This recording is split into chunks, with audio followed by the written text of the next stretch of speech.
And welcome to our viewers, and good morning to our speaker who's in New York. We're very privileged to have him with us today. And I also want to again welcome all our viewers from the university and outside the university. My name is Aditya Malik. I'm the Vice Chancellor of Mangalam University, if you're joining us for the first time.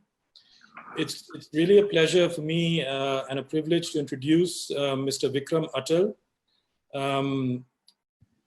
He's an alumnus of St. Stephen's College and the London School of Economics, and he's a fellow of the UK Chartered Accountants Society. He's had a long and distinguished career in consumer banking in the US and has managed businesses with 100 million customers, 30,000 employees, and over 18 billion US dollars in revenues. He currently serves on multiple boards, including Goldman Sachs US Banking Holding Company, and he's a senior advisor at McKinsey Consulting. We're also very honored and pleased to announce that Mr. Vikram Atal is a member of our governing body at Mangalam University. He's also a distinguished professor in our faculty, and we're very pleased that he accepted our invitation to join. He has several pro bono interests, including those on youth and education, and he's tells me that he's passionate about his family, and also playing squash, golf, and traveling in the arts. I think we're very privileged to have someone who has such a deep and enduring understanding of financial markets and business. It's a unique opportunity for all of us to participate and listen to what Mr. Atal has to say. And I'm sure he's going to also be talking about the current situation that we find ourselves in, particularly the economic and financial impacts of COVID-19. But today's topic that he has chosen to talk to us about is beyond IQ, EQ, and the power of your brand. So I'll hand it over to Mr. Atal. At the end, there'll be some time, maybe 10 minutes or 15 minutes for a Q&A session. I'll be selecting some of the questions and passing them on to Mr. Atal. But in the meantime, once again, it's a pleasure to have you here, and thank you for joining us.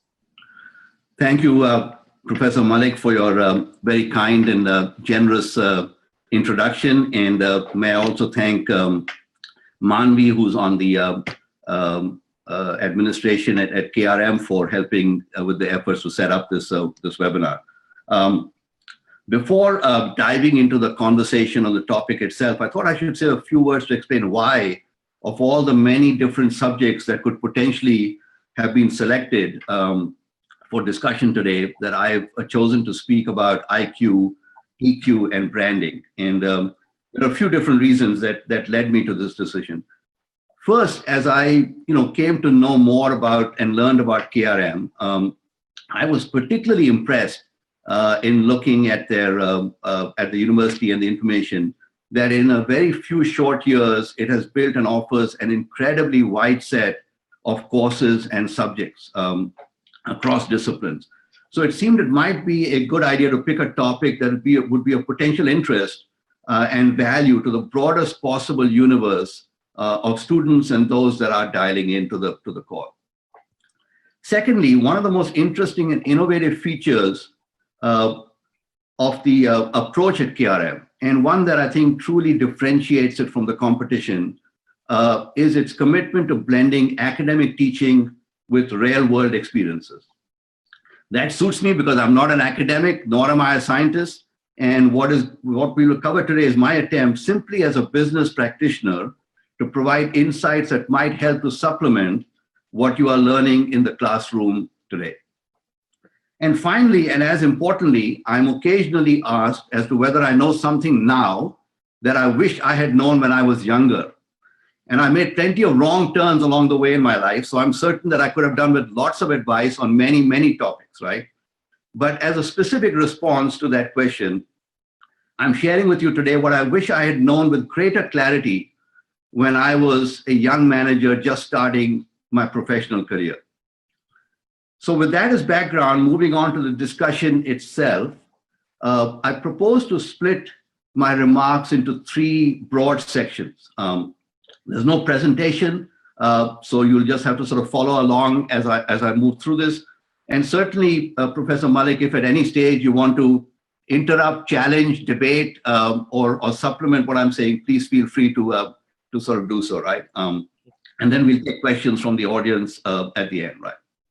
So if you think about the title as an equation, I plan to start by explaining why the left side of the equation, what I'm calling beyond EQ, is in my mind absolutely true, right? Not only that, I believe that for each of us, right, and certainly for you as students, understanding that and embracing that and internalizing that is urgent and almost an imperative, right? Next, we're going to try to cover at a very high and non-scientific level the concepts of EQ and branding. If you get interested and want to learn more, there are hundreds of technical books, web seminars, lectures, etc., that you can find on each of these on Google and YouTube, etc. But for today, we're going to keep it at a pretty high level just as an introduction into these concepts.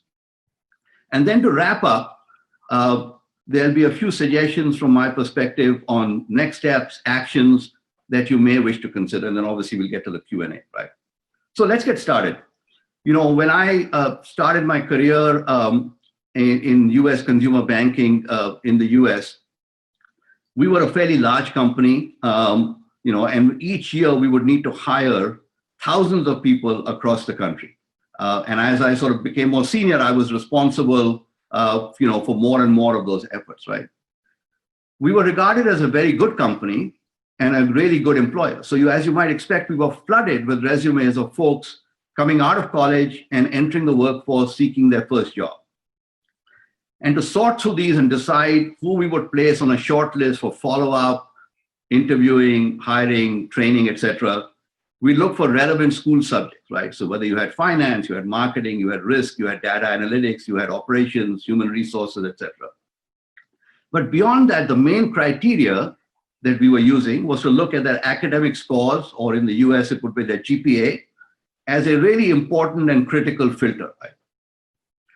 What became interesting to me and was a big learning as I got involved in the recruiting, development, promoting, and assessing individuals, that there appeared to be no direct correlation between how academically smart an individual was when they had joined our firm and the grades that they had carried into the firm, and their actual and potential long-term success at the company, right? And furthermore, this result was not just for what we would refer to as office and white collar jobs, right? Which is what all of us and most of you will be going into, right? We found the same results when we looked at the performance of our back office teams in operations, customer service, and collections, right? Of course, those individuals needed to pass effectively an online test where we had a cutoff score, right? So let's say the cutoff score was 70% to say you had to pass 70% or whatever test we had online. But once they had done that and joined the firm, there was little difference in performance between those that scored 70 versus those that scored 90% on the test, right? So let's think about why that might be the case, right? As students at KRM, you are approaching the end of an academic journey and preparing to transition to starting your careers, you know, in a year, 2 years, 3 years, but in a short time frame. And assuming that you began your schooling when you were 4 or 5 years old, you have now been in what I would refer to as a highly structured and B, a very objective environment for over 15 years, right? So there's been a lot of training, right, that you had in a structured and objective environment, right? What do I mean by that? Each year, you and your teachers had a very clearly defined syllabus that you needed to complete, they needed to complete to deliver their program to you. And at the end of the year, you took an exam and the results indicated not only how you had done, but as importantly, and in addition, how you compared to everyone else in your class, right? Now you're going to be entering a world where there is no syllabus and there's no exams, right? Not only that, right? In school and college, you were evaluated principally as an individual, right? And your results primarily depended on how diligently you had worked, right? and how good you were, quite frankly, at taking tests, right? Some people work very hard and they were useless at taking tests and their scores reflected that. Others were terrific at taking tests, and even though they didn't work very hard, they made it. But generally, right, it was a combination of the effort you put in and your test-taking capabilities, right? Well, the good news is your days of taking tests are soon going to be over, right? But that's not all good news, right? Because there's trouble ahead, right? In your careers, while a few of you may be in roles where your individual performance, let's say you're a salesman, right? So you might have a quota, you might have an individual performance, and you could say, well, I hit my quota and I met it and I'm moving on. But for most of us, right, certainly for me in my career and for, I suspect, the largest group of you, right, you are not going to be measured on individual performance. You will be measured on the overall team or your unit or your division or the business overall, right? And that's going to be the basic way that you're going to get evaluated and assessed, right? And then I think there's a further fact, right? Up until now, it has been fairly clear to you as to who's doing the evaluation, right? It's your teacher and it's your professor, right? So it's a sort of one-to-one relationship for the most part, right? Going forward, that's not going to be the case, right? As you will not only be evaluated by your superiors, your bosses, right, who are going to decide how you've done, but quite frankly, you're also going to be evaluated by your colleagues, by your peers, right? And the folks that are reporting up to you will also have an influence on how you are assessed, right? So let's recap. You are now heading into a world that is A, unstructured, right? B, where the measurement systems are subjective, not objective, right? C, your performance depends really on others, right? Not purely on yourself, right? And then to cap it all, there are going to be multiple people that are going to have a point of view on how you've done and what you've done and whether you should be valued highly or not so highly, right? So in this environment, where academic excellence, which we would define as your IQ, right, is no longer going to be the main passport to success, the question for you is, how do you stand out and demonstrate your true worth, right? And that's a conundrum and a question that's about to hit you as you move into the workforce, right? So that's where, in my mind, the concepts of EQ and branding enter the picture and become such an important element of what we need to be talking about and you need to be thinking about internalizing, right? I personally interrupt there just for a brief minute. I think it's so important what you're saying, and such a clear distinction that you've drawn there, between the kind of training you get on campus and then what happens when you leave the campus. And we look at so many examples also of great entrepreneurs or people who have done, inventors and so on, who were not, their performance was not that exemplary in school or college, but they went on to do something extraordinary after that. And I think it's exactly what you're saying. The grades don't really necessarily add up to how you perform later on. And one of the things we need to address is, can a university or campus, do something or create conditions in which you fulfill what you're going to talk about now? Well, I obviously went to school in India. We had I'll give you a real example. We had a class of 71 people when I graduated, in the early 70s. One of the guys on the class, we at that time the score was we did the O levels, right? So the score was, the best score you could get was a 5, and the worst was I think if you pass, the last passing score was 35 or something, right? And this chap got 33, right? So he barely passed school, right? Yeah. He got lucky, right? After he passed school, he couldn't get into any college in India. And he went off, the principal of the school had retired just at that time. And the principal, for some reason, liked this person and said, why don't you come and live with me in England for a few months, right? Took him under his wing.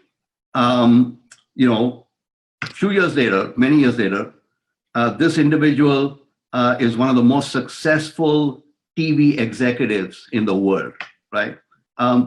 And what happened was that principal took him in and probably, right, sort of tutored him, right, in the ways of the world and life and all that, not academically, right, but about how to sort of get out of there, right? So, I've seen it in real life as to how, and obviously many examples that work where academic intelligence does not necessarily translate. There are few roles where obviously it translates, right? But for the most part, it's not. So it's very rare, right? I stumbled into learning about EQ when I saw a magazine article some years after I'd started my professional career, right? And for those of you that may not be familiar with EQ, it stands for emotional intelligence. And sometimes when I talk to people, they say, well, it's not a real thing, but it is a real thing, right? It's not something I've invented just for the sake of this conversation, right? There's a technical definition of EQ and how your brain works that a neuroscientist can explain, right? But for our purposes today, you should think about EQ as a combination of two things, right? One is how you manage your emotions, right? So that's number one. And the second is how you manage your relationships with others. Right? If you think about your family, your friends, or those that you may regard with respect in any field, a few phrases that link back to EQ will certainly come to mind, right? In terms of how they handle their emotions and etc. But I'll give you a couple of my examples, right? So I personally am very fond of sports, so I use examples of athletes that you'll recognize. For example, if you think about a tennis player, Federer, you know that one of the things that he is sort of known for, right, is able to keep his emotions in check, whether he's winning or losing, right? You would not know from looking at him at the end of a presentation ceremony whether he won the tournament or he lost the tournament, right? He still has a smile on his face and he's moving on to the next event, right? What's happened has happened. He's already thinking ahead, right? So when he loses, look how fast he bounces back, right? And when he wins, it's not like he's gloating. He's sort of, thinking about the other person as well on the court, sort of thinking about the fact that he's won, somebody's lost, but this is not a time to be celebrating in that capacity, right? As I say, he never loses his cool, right? When you get closer to home in India, I've recently been seeing a few articles about MS Dhoni, right? Mm-hmm. So Dhoni, in my mind, may not be the most technically proficient wicketkeeper, right? I'm sure there are people that are technically quite good at keeping wickets, right? And he's certainly not the most technically proficient batsman, right? There's lots of other batsmen that are around the Indian team, right? But when you think about the combination of his attitude, his ability to handle the pressures of a T20 or a tight one-day game, right? And there have been articles recently about that, right? About how he is sort of, amazing at that, right? His overall motivational abilities, and activities on the field, right, have really made MS Dhoni a legend, right, in Indian cricket, right?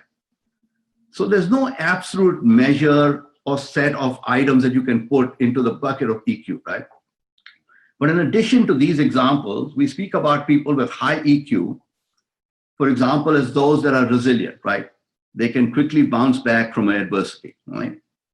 They are people that adapt easily, right, to change, right? They see change, they can actually embrace change. They know that there's no point fighting change, right? You need to embrace it and move on, right? There are people that can handle that. I'm sure in your own lives, you see people, right, that, are able to do that, and people that just get stuck, right? They're in a rut, they can't get out of where they were, and they have a hard time, right? There are people that are perceptive, right? They can see things from the other person's perspective, right? That's a trait that's fantastic. If you're ever in a negotiation, you need to be thinking about how other people are reacting so that you can get your position sort of put forth in the most productive way, right? And they have empathy, right? A genuine regard for others that comes through, right? Now, those are all positive qualities. There are obviously, on the flip side, people with low IQ, right? Maybe people that have a lack of self-awareness. There may be people that are self-centered, right? There may be people that cannot control their emotions. You see about somebody, you might say that he's got anger management issues. Well, anger management issues is an inability to control your own emotions, and that would be a low IQ item, right?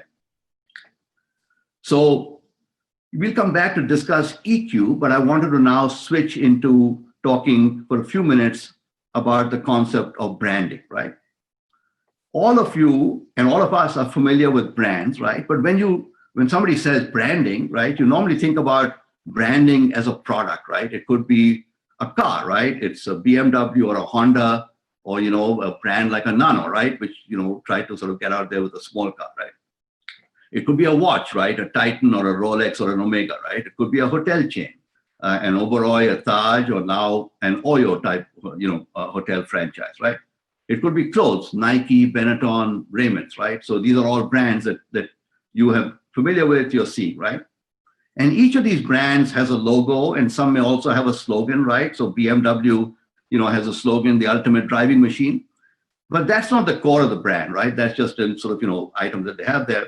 The core of the brand is the image or the essential attribute that comes to mind when you think about the brand, right?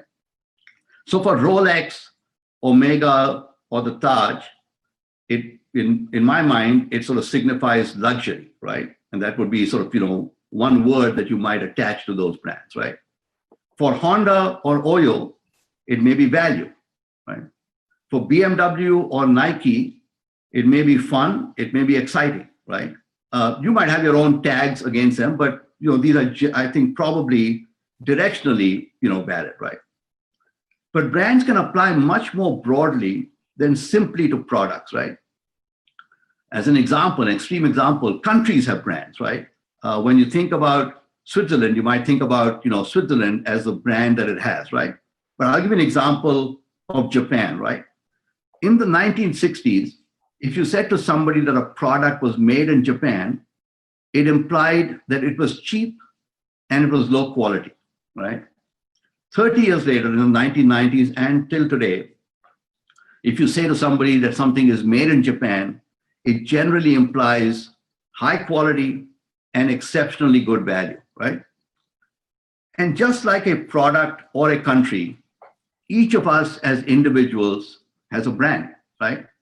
And if you just think about the examples I've quoted, brands are not a one size fits all, right? They need to be aligned with the objective, right? For products, it would be the customer set you want to attract, right? For us as individuals, it has to be consistent, ideally, with your own goals and objectives, right? So if you are looking to enter into the world where you want to be an entrepreneur, you want to be sort of a fintech, executive, right? You might have to determine a different set of attributes that you want to build and develop and represent than somebody that probably not from KRM, but just given the direction you're going in. But if somebody wanted to enter the army, they would have to develop and deliver a different brand image, right? So that's the first thing about brands, right? That they are not one size fits all. And if you think back to the question about Japan, right, you can develop your brand and position it differently than what it is, right? The second thing about brands are that they are generally very long lasting, right? So they need to be carefully created and they need to be consistently reinforced, right? And then the final thing I would say about brands, right, is that they are not easy to build, right? You can think about how much effort goes in to building a brand. And what's even worse is that they're even harder to repair, right? So if I had to pick one word to sort of make this real for you, right, to say, how do I capture the essence of a brand for you as an individual? I would say it would be your reputation, right? Think about your brand as your reputation, right? And, in the past, reputations would be sort of localized, right? If you think about, sort of hundreds and centuries ago, right? Your reputation and the extent to which people would know you would be in your village, in your town, in your city, right? It would not be as universal as it is today, right? With social media, with the way the world has moved, right? Your brand is now a global brand, right? So just like Sony and BMW and Rolex and Omega are global brands, right? Each of us as individuals has a global brand, right? That's a fantastic thing, right? So it's a daunting thing, right? To say, your brand is there. But here's the challenge. Once your brand is established in whatever way, right? Imagine how hard it is to change a global brand, right? So each and every day, one needs to be thinking about your brand positioning, right? Not as a marketer, as an individual, right? These are very personal items. And I think most of you can start thinking about this as something to embrace and sort of focus on, right? So in a nutshell, those are the concepts about EQ and branding, right? And to just reiterate the points that I've been making, in my mind, your professional and personal success, it's not just about professional, it's about your personal success, right, in life, right, will be determined not purely by your IQ. Obviously, that's an important determination and it gets you the foot in the door, right? But whether you can develop and demonstrate a high IQ and a positive brand, right? The good news is that neither EQ nor a brand is carved in stone, right? Just like you have developed your IQ over 15 years, you obviously don't have 15 years to develop EQ and a brand, right? But these are items that you can reflect on, develop, right, and codify over time, right? And how might you do that, right? So firstly, for myself, right, I found that the more I read about these topics, right, in general interest magazines, not from a scientific perspective, the more aware I became of the opportunities to develop myself, right? I would say, that would be one suggestion, right? The next suggestion, if you're really serious about these topics and, want to sort of develop that, would be to ask yourself some questions, right? Thoughtfully and honestly, right? And with a degree of seriousness on the concepts shared today and how they apply to you, right? So where do you think you are on the low to high IQ scale, right? Nobody's evaluating you. Nobody's looking at the piece of paper. Take a piece of paper, write down some terms, and think about where you stack up, and think about where you stack up relative to the people you know around you, right? Are you better than them, right? Higher than them on the EQ scale, or not so good? And it's not sort of one size fits all. So it's across all these different elements. What do you do well? What do you not do so well, right? And then think about what would you like to change, right? Think about your brand. And is it aligned with where you see yourself headed professionally, right? What is your reputation in your mind, right? And then I think finally, as so much of EQ and branding is a function of how you are perceived, right? It's not about what you believe, it's about how others see you, right? That it is absolutely essential that you seek out mentors, right? That you deeply respect. And this is not a friends and family project, right? This is not about going out to the people that know you the closest, right? And sort of are always willing to say good things about you, right? For the most part, right?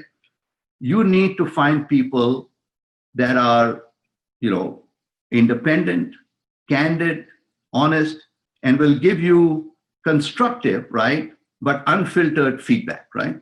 That could be professors, right? Doesn't have to be the professor that's teaching your subject. It could be anybody else at the university that you regard and you think would be a good, honest person, right? And I have found, people come to me, for jobs, right? They say, oh, can you give me a job, or can you give my nephew a job, right? I say, I'm not in the job giving business, right? But if anybody has come to me along the way that I have time and they say, I'd like to get some input and I'd like to get some advice, right? Most of us, right, who have, been in careers have done that, and just like every single Indian is very happy to give advice, right? So I'm very happy to give advice, right? I'm not so happy to give jobs, right? And so you can reach out to many people and you will find them responsive to be able to give you input and advice and potentially be a mentor to you, right? It's also not a wide set of people. You're not looking for 20 mentors. You're not looking for 10 mentors. I would say, 1, 2, or 3, right? Really to find the people that can really help you.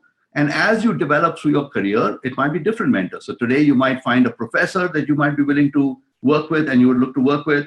As you get into your role in business, you should find senior people in the company, not necessarily in your division, not necessarily in your department, that you could speak to and get candid feedback from. And it may be outside your company, because in your company, it might be politically sort of difficult to have these conversations, right? And then finally, as you've seen in your own academic career, right, it requires diligence, it requires hard work, and it requires, execution, right, at a sort of, granular level. So if you're interested in these topics, you'll need to start executing against this. And as I said, it's something that you need to execute against on a rigorous and a day in, day out basis, right, to start making sure you're on the right path. And with that, I hope this conversation has been helpful. And I wish you luck on your journey of discovery, right? So with that, I will open it up, Professor, to any questions or thoughts you might have.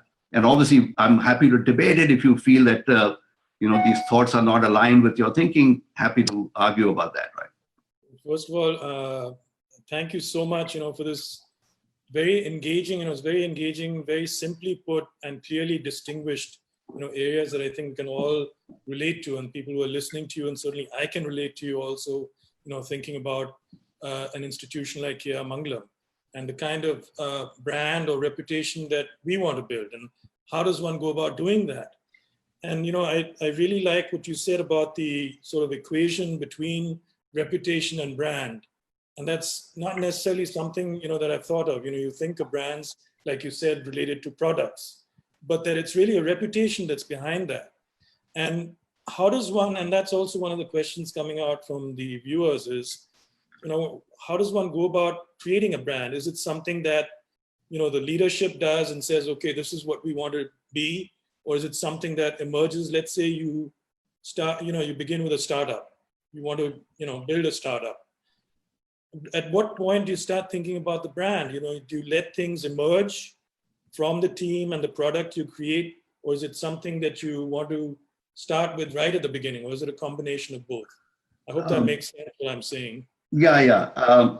My thought would be, Aditya, that this would be something that you have to embed right up front, right? This is not something that you stumble into. Just think about how quickly things sort of explode on you, right? With the sort of world, the way the world is today, right? So I think in going back to either ancient days or even sort of a pre-internet world, right? You could sort of develop something and you could sort of change your brand probably more easily if you were going outside the location.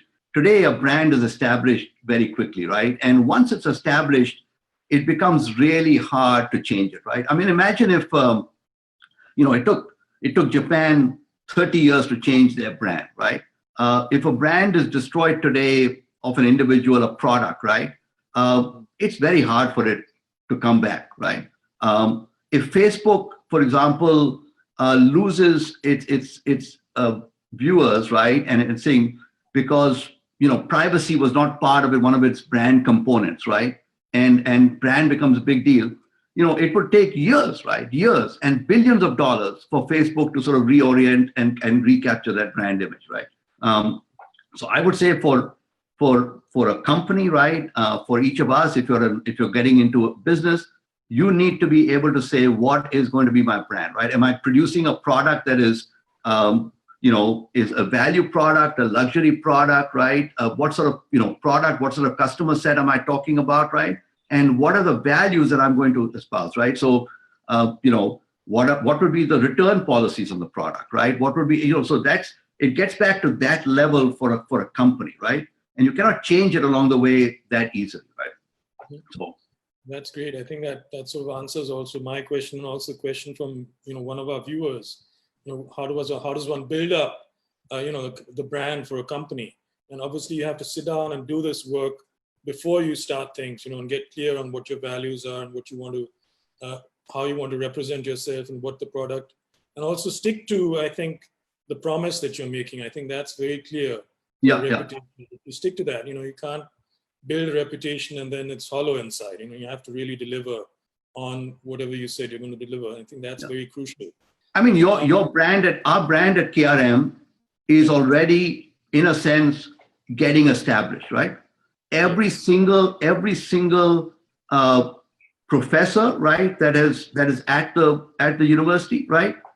Every single student that has been at the university and graduated, right, is actually a representation of your brand, right? If people found 1,000 or 100 people from KRM that they regarded with respect, they would say, okay, well, that creates a good brand image, right? If it's the opposite, it's not going to be good, right? And then trying to control that. So your brand is already out there, not only with what you and we as a governing body might say, right? It's actually being delivered every single day by every individual, right? Even the vendors and suppliers that are bringing product into the school, even the catering guy that is coming in and serving food, right, has got a point of view about KR Mangalam, right? Is it an organization that pays the bills on time? Is it an organization that people seem to be kindly and empathetic, right? Are they caring, for me, right? And you really need to be thinking about a brand in a broad thing, right? If you really want to be a different organization, you need to be thinking about it that broadly, right? Yeah, that's great. I think that's really important to hear that, that for all of us, that the brand, the idea of the brand and the reputation permeates all the different, parts of the body, so to speak, of an institution, and each one of us is responsible for that, to sort of maintain and sustain that representation. There's a question here. It's an interesting question.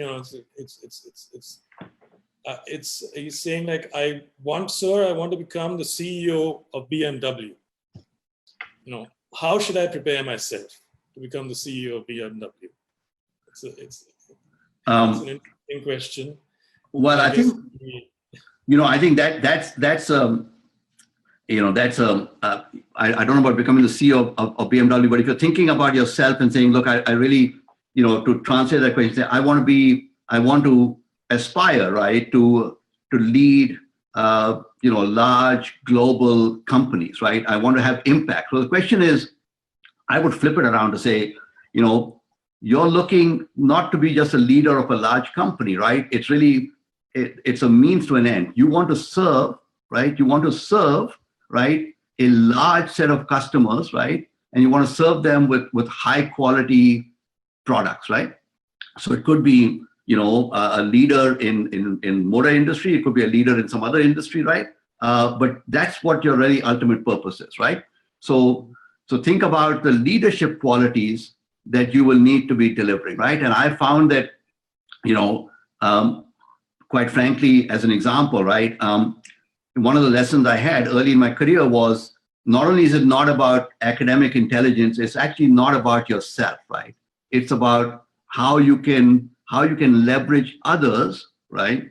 And how you can leverage the wider organization to serve the ends of everybody, right? So you need to start thinking about really not yourself, right? You need to start thinking about your ability to harness the energy of those around you, right? How do you do that, right? In a way that would support whatever organization you're part of, and as part of that, support yourself, right? I mean, leaders have to have followers, right? Why would people want to follow you, right? So I would say, not to say that you should not become the leader of BMW one day, right? But think about that aspiration, right, in a slightly different way, right? And start to think not about yourself, right, but start to think about the sort of elements that you would need to develop, right, to sort of start engaging and harnessing the productive value of everybody around you on the team, right?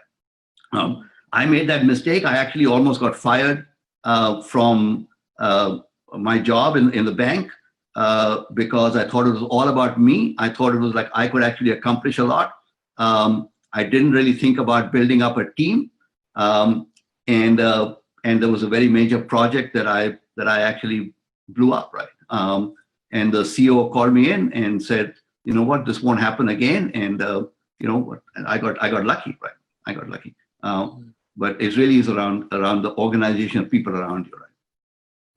Thank you. That's a really great answer, because it also suggests and directs us towards what it means to be a leader in any institution or any part of an institution, and that leaders, as you're saying, really your focus or attention is on other people, or it's on something bigger than yourself. Yep. And it, in a sense, creates responsibility around you so that things can be achieved that the entire institution is set out to achieve. So that's really wonderful. There's a few other questions. There's one, well, it concerns China, if you'd like to talk about it. I know it's about China as a brand and what's going to happen now after COVID-19. Do you think obviously that's going to impact whatever the brand that China is or was? Yeah. I'm not a far from an expert on China, right? I know, pretty much almost as much as anybody on this webinar.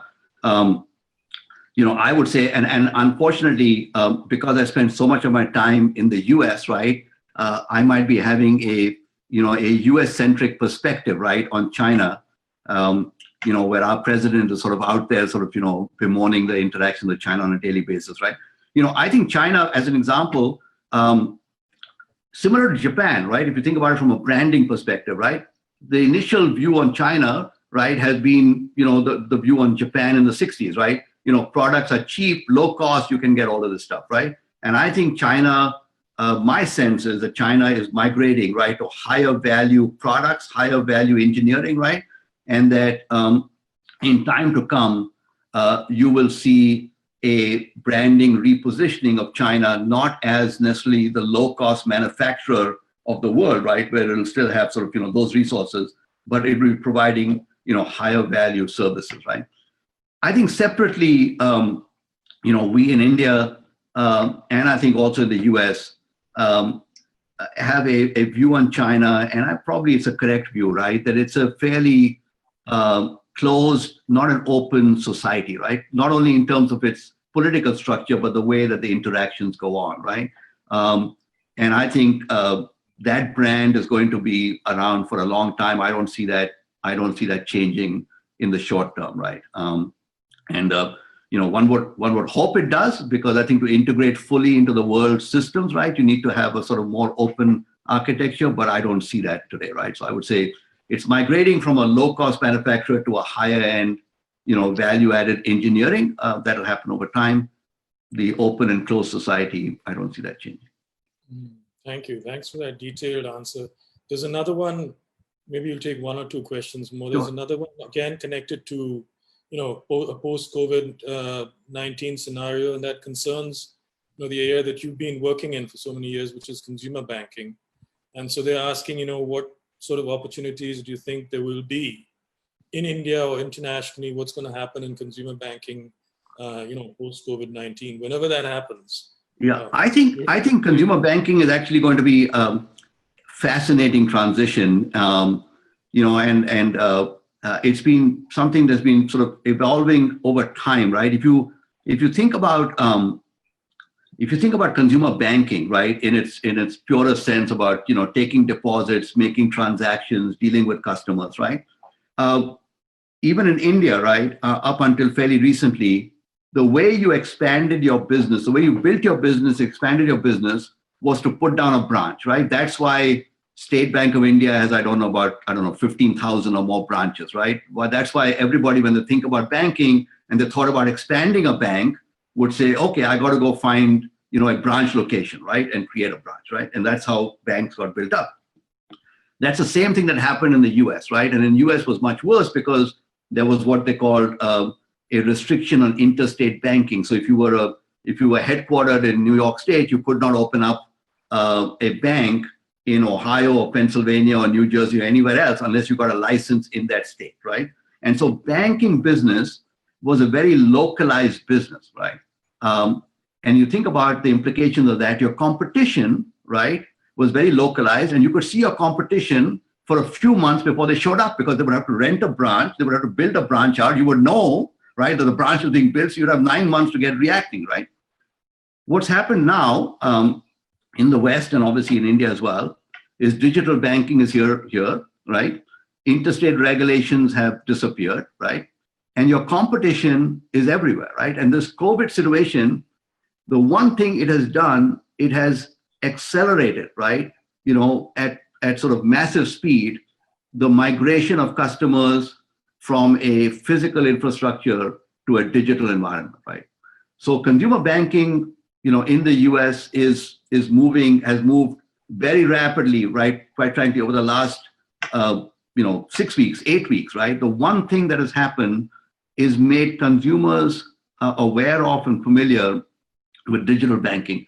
And if COVID, just like, when you're starting a diet, it takes you 12 or 14 weeks to get into the diet, right? To really get into the thing, right? If this COVID lasts, right? If it disappears tomorrow, people might go back to the old way of working, right? If this COVID-19 pandemic and the implications last over the next 3, 4, 5 months, 6 months, right? I think you will see a sea change in consumer receptivity to consumer banking, which will have enormous implications, on the downside for people that have got, for banks that have got very large physical franchises like Bank of America, which has got 5,000 branches, Chase and JP Morgan, which has got a similar amount, they're going to be white elephants, right? And so I think consumer banking is at a very interesting, journey in that regard, right? Challenging, but a lot of fun. And Goldman Sachs, which I'm on the board of, the bank, has got 0 branches, right? And we have built up, in the last couple of years, I think a deposit base that is over $70 billion, right? In the last 2 months, our deposits have grown, I think they just announced it recently, by about $12 billion, right? In 6 weeks' time, right? So money's flooding in. We don't have a single branch. It's all online, right? That's fascinating analysis and also quite phenomenal numbers that you've cited there. Yeah. In fact, like amazing what's going to happen post COVID-19 in so many different areas that we're looking at. Should we take 1 or 2 more questions? Sure, if there are, right? Yeah, there's one from a student, final year student in BCom, Bachelor of Commerce at K.R. Mangalam University, asking how does he or she, prepare? How do they prepare for a career in finance? Completing their BCom now and looking ahead to a career in finance. Do you have any, direction you'd like to give them or tell them what to look at and pay attention to? Well, I think look, I started my career as Professor Malik outlined. I'm a UK CA, right? And I started my career, obviously spent the first 10 or 15 years purely focused on financial management, right, for the companies that I was working with, and then migrated over time to the sort of business side of it, right, and actually running the franchises, right. So finance is very, very core to my to sort of my background and my history, etc. And I used to say to people that were in finance that as a good financial individual, right, you have really 4 different roles that you should be thinking about playing, right? So the first thing that finance people need to be doing is to make sure that they're keeping the books and records, right, in a good way, right? I would regard that, so you actually make sure that the assets equal the liabilities, the debits equal the credits, right? You have to sort of jot it down. I would say that that's what I would call the sort of necessary evil part of financial management. It's got to get done, right? But it's not sort of it's not really creating enormous value, right? The second thing as financial individuals that you need to be doing is to say that how good am I at the planning and budgeting function, right? And that's not just about creating big PowerPoint documents, right? It's about saying, when you're part of the company, to say, if we have got a forecast that we're going to produce this many cars at the end of the quarter, do I, as a finance manager, know enough about the business to know that the raw material coming in, right, the steel, the widgets, etc., is sufficient to hit that target, exceed that target, not hit that target, right? So where are you with regard to really your understanding, right? Not just of the financial equation, right, as to how the dollars and cents come in or the rupees come in, right? But to understand the business process, to say I'm a better planner because I really understand the underlying dynamics of how this business works, right? The third thing is that as a financial person, you're meant to be ensuring that you are stewards of the shareholders' money and that you are helping the company make smart choices, right? Smart choices could be in vendor management, right? Have we got the right, are we paying the right prices for the right product, right?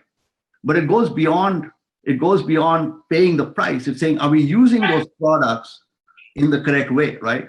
I'll give you an example, right? In the company, in the credit card company that I managed, we would buy 2 billion envelopes a year, 2 billion, right? To send out to customers when we send out the statements, right? So big number, right? And I was debating with the person, sort of buying the envelopes, because even if you pay 1 paisa per envelope, it adds up, right? When you're paying buying 2 billion of them, right? So I'm debating with him on this thing. And he came to me with a very interesting suggestion. He said, Vic, we're buying these 2 billion envelopes, but we're buying them in 70 different flavors, right? Some are long, some are short, some are big, some are broad, some are rectangles, some are squares, right? Because every manager is sort of, deciding to send out their statements in a different format, right? And so we move, right, from buying in 72 different formats to buying, much fewer formats, maybe 6 or something, right? So the value of the finance person, right, was not just in debating and sort of, getting a lower price from 1 paisa to 3/4 of a paisa for an envelope, right? It was saying, I'm going to do that, but I'm going to do that by changing the way that I'm ordering, right? Now, to do that, imagine how much you have to know about the business, right? To say, I can actually move from, buying all these envelopes or buying whatever, right? And this is a very small tactical example, but I want to give you a sense of at what level you could be operating as a finance person. And then I would say to you, if you can do 1, 2, and 3, if you can do the debits and credits, if you can do the planning and budgeting, if you can actually understand the business at this level, that you are going to be the most valuable person to have a seat at the senior table with the CEO, with the most senior people in the company, right? And that's what I would say your aspiration should be, right? And once you've done that, then obviously you could be a wizard finance person, or you could be a business person. The world is yours, right? Thank you for that incredibly detailed, the wonderful sharing of that anecdote also. See how you need to turn around your thinking regarding certain issues. I'm sure that was very valuable for the student, particularly for the student. We take one more question which comes back. There's a couple of questions that I'm just sort of clubbing together regarding emotional, EQ, emotional intelligence again, and relates to the question is sort of what is the important skill, but maybe it's asking, what is the important component? Is there something like that in emotional, EQ, in emotional intelligence? And again, how is this linked to leadership?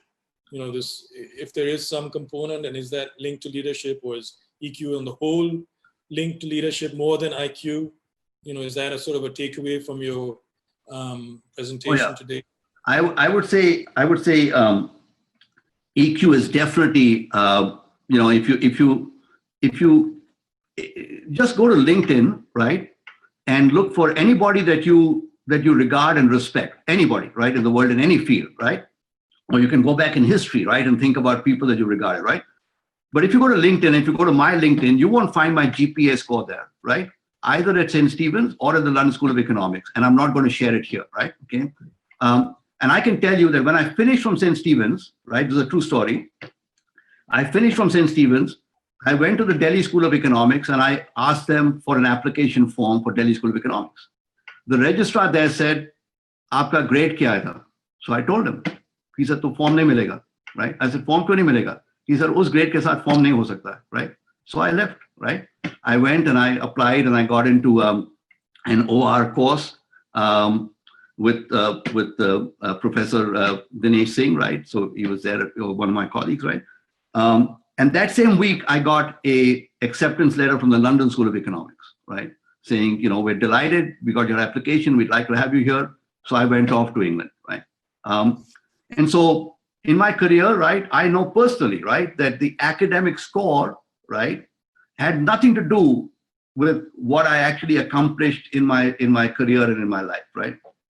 And if you go to LinkedIn and look for anybody's GPA score, you won't find it, right? I mean, maybe one person is there, and I would say they have got low self-awareness if they're putting their GPA score in there, right? It doesn't matter, right?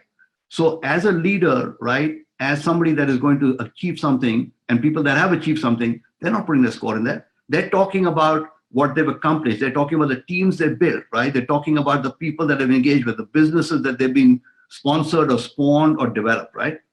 So it's not about academic IQ, right? It will be about the other factors, right? Now, from an EQ perspective, from a leadership thing, I would say the two items that I would emphasize is being perceptive and being empathetic, right? do you have a way to understand how other people are feeling, are reacting, and what can you do to motivate them, right? Because as a leader, right, you're talking about not just about yourself. You obviously have to grow yourself, right, and grow your skills and all that, right? But you need to be getting the best out of everybody else, right? And to motivate somebody, you have to understand, who they are, where they're coming from, what they need to be, what they're aspiring to do, and how can you help them do that? Because helping them do that will help you get bigger and better and broader, right? So really, I would say within the EQ components, which are many, right? Perceptiveness and empathy would be two that I would, that I would think about, right? To say, where are you on that scale? And then, look, in all of your careers and all of your lives, there are going to be setbacks. We have them in personal life, we have them in professional life. So, if you're going to succeed over time, you need to be able to embrace those setbacks, you need to bounce back. And so resiliency, I think, is something that I, value very highly, right? And people to say, have they been able to sort of, come back, right, from whatever situation they have, right? So, but as a leader, perceptiveness and empathy would be some of the things that I would sort of guide you towards, right? Mm-hmm. Thank you for sharing that, that personal attitude. I think that probably resonates with lots of people, and it also shows how systems that are in place, particularly also in India, don't recognize this kind of ability and qualities that are required for being an entrepreneur, for being innovative, for being a leader, etc. Our structures, and a lot of them are still in place in that sense of looking at. It's tough with it here because and just as well, because look, as a topper, right? I mean, by definition, only the top 10% are toppers, right? So if you did that, then all the 90% of the rest of us are like, are toast, right? We're done, right? So thank God that's not the case, right? There's hope for all of us, right?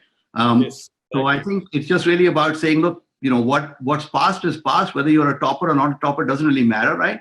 Obviously, you need to sort of, spend time academically, sort of, learning, right, and getting knowledge, right? This is not about saying knowledge doesn't matter. But how do you now emphasize, other aspects and other attributes, right? Yeah. But I think we'll sort of close here. But it's been a wonderful, fascinating, such a detailed, wide-ranging presentation that you've given to us, which I'm very sure that all of us, everybody who's been watching, students, faculty, myself, that we've benefited from listening to you and your experience over so many years of what is required, to really build up something, to be a leader also, in any area that you happen to be in, whatever work that you're doing at this point of time. And it's also, a great takeaway for us at Kiyamangalam University, and to see how we continue to build the brand that we want, the reputation that we want. And I hope we can welcome you soon, whenever this situation. As soon as the travel ban is lifted, I'm there, right? So looking forward to seeing you in person, and I want to thank everybody that dialed in, and I hope this was helpful, and all the best to each of you, right? Thank you. Thank you so much again. Thanks for taking time. And no, not at all. My pleasure. I hope you settle down in New York. Yeah, thank you. Take care. Thank you. Take care.